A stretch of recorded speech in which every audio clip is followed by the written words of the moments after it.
வணக்கம். மகா கல்யாணம் சீரியல்ல ஐஸ்வர்யா அழுவுறாங்க. ஏம்மா அழுவுற? பழசெல்லாம் நினச்சி அழுவுறியா? அழுவாதன்றாங்க. அப்போ அவங்க சொல்கிறாங்க, என்னோட கேரக்டரை பற்றி என்னை பற்றி தப்பாக பேசுகிறாங்கம்மா, பழி போட்டு பேசுகிறாங்க. அதை கேட்டு யார் அப்படி சொன்னதுன்ட்டு கோவப்படுறாங்க இவங்க.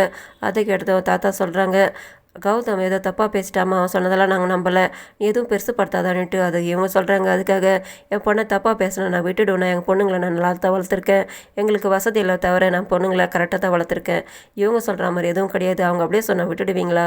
நான் இவங்களோட கல்யாணத்தில் பிரச்சனை பண்ணேன். ஆமாம், என் பொண்ணுங்க பெரிய இடத்துல நல்லபடியாக சந்தோஷமாக வாழ்றதுக்காக தான் நான் தான் பண்ணேன். ஆனால் எதுக்காக எப்போ பாரு என் பொண்ணுங்களே குறை சொல்லிட்டு இருக்கீங்க? எவ்வளோ நாள் இதெல்லாம் பார்த்துக்கிட்டு இருந்து? அதுக்கு இவங்க சொல்கிறாங்க, நான் தப்பு பண்ணதுக்கு எப்போ பாரு என் பொண்ணு அப்படியெல்லாம் பேசிக்கிட்டு இருந்தா எப்படி? ஏன் கௌதமோ சித்ராவை மட்டும் எதுவும் தப்பு பண்ணலையா? அவங்க பண்ணாத நான் பண்ணிட்டேனான்ட்டு. அதுக்கு சித்ரா வந்து சொல்கிறாங்க, பழசெல்லாம் யாரும் இங்கே பேசிக்கிட்டு இல்லை, புது விஷயம், ஒருத்தன் ஃபோட்டோ எடுத்து வந்து காட்டுறான், வேறு அவங்க கூட தப்பாக பேசி பழகிட்டு இருக்கானும் போது அதை கேட்டது இவங்களுக்குள்ள வாக்குவாதம் நடக்குது. தாத்தா பாட்டி சொல்கிறாங்க, போது நிறுத்துங்க, நாங்கள் அவனை பற்றி விசாரிக்கிறதுக்காக சொல்லியிருக்கோம், அவனை பற்றி கண்டுபிடிச்சி என்னதுன்ட்டு விசாரிக்கிறோம், அவனுக்கு பின்னால் யார் இருந்து அவன் எதுக்காக அந்த மாதிரிலாம் பண்ணிக்கிட்டு இருக்கான்ட்டு நாங்கள் எல்லாத்தையும் தேடி கண்டுபிடிக்கிறோம், அது வேறு ஏதோ பிரச்சனை பண்ணாதேமா சொல்லும்போது இவங்க அமைதியாகிடுறாங்க. அதனால கோடீஸ்வரி சொல்கிறாங்க, இப்போ குழப்பத்தில் இருக்கா, ரொம்ப கஷ்டப்படுறதுனால நான் வேணாங்க சில நாள் இருந்து இவ்வளோ பார்த்துக்கிட்டு சொல்லுவோம், சரி தாராளமாக இருக்கலாம் சொல்கிறாங்க. அதை பார்த்ததோ கௌதம்க்கும் சித்ராவுக்கும் எரிச்சலாகுது. அந்த நேரத்தில் ராஜலட்சுமி வந்து நிற்கிறாங்க, உங்களால் அந்த வீட்டில் எதுவும் பிரச்சனை வந்துடக்கூடாது, அப்படி இருந்தால் சந்தோஷம்ன்ட்டு அவங்களும் சொல்கிறாங்க. இவங்க 3 பேர் ரூமுக்கு வராங்க.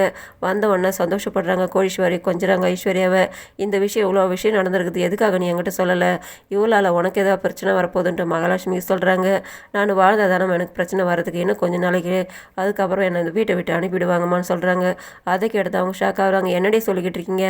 நீங்கள் 2 பேர் பெரிய இடத்துல வாக்கப்பட்டு சந்தோஷமாக இருக்கீங்கன்னு நான் நினச்சிக்கிட்டு இருக்கேன், இங்கே இவ்வளோ விஷயம் நடந்திருக்கு, 2 பேரும் என்கிட்ட ஏன் சொல்லலைன்றாங்க.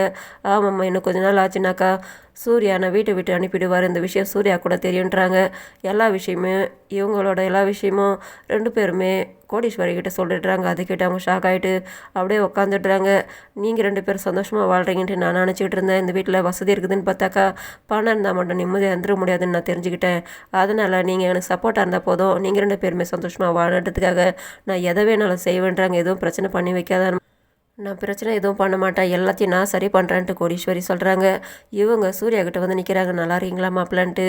அங்கே என்னால் பேச முடியல, நீங்கள் நல்லா இருக்கீங்களான்ட்டு இவரும் கேட்குறாரு. நான் நல்லா இருக்கேன் மாப்பிள்ள, கௌதம் ஐஸ்வர்யாவை சந்தோஷமாக வச்சுக்கல, இப்போ எப்படியோ ஒன்று ஓடிக்கிட்டு இருக்குது, ஆனால் உங்களை மாதிரி கிடையாது அவங்க, ஒரு சிறந்த தம்பதி எப்படி வாழணும் அப்படி நீங்கள் மகாலட்சுமி வாழ்ந்துக்கிட்டு இருக்கீங்க, உங்களை தான் உதாரணம் சொல்லணும். கௌதம் ஐஸ்வர்யா உங்கள் 2 பேருமே பார்த்து கற்றுக்கணும், அந்த அளவுக்கு நீங்கள் 2 பேருமே சந்தோஷமாக வாழ்ந்துக்கிட்டு இருந்ததை பார்த்து எனக்கு ரொம்ப சந்தோஷமாக பிள்ளைன்ட்டு கோடீஸ்வரி நன்றி சொல்கிறாங்க. எது கேட்டது இவர் ஷாக்காக வராரு. மகாலட்சுமி நம்மளை பற்றி விஷயம் ஏதாவது சொல்லிட்டாலாமா இருக்குது, அதனால தான் இவங்க வந்து இது மாதிரி சொல்கிறாங்களான்ட்டு அவர் யோசனை பண்ணுறாரு. இதோட முடியுது. நன்றி, வணக்கம்.